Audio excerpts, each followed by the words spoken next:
So I mixed up some colors, some red, some pearl white, some silver, some green with the epoxies. Mixed them with my little handy drill mixer. It actually works really well. I just grinded the tip of it to fit inside the drill. But so yeah, now it's all sitting inside a little cup inside my little homemade pressure pot, which is sitting at about 62 pounds per square inch, 62 psi.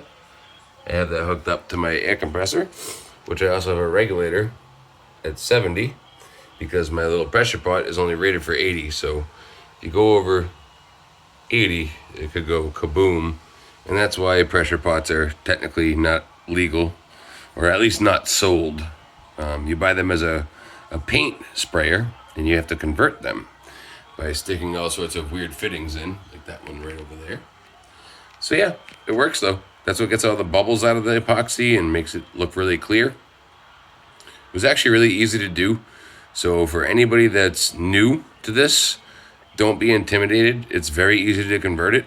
And with a regulator like that, it's pretty hard to mess it up. So I was very nervous when I first did it.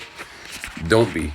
It's actually very easy, and I'm still very new at all of this. So anyway, we'll see how it looks tomorrow when it comes out, and I'll put it on the lathe and make some cool stuff.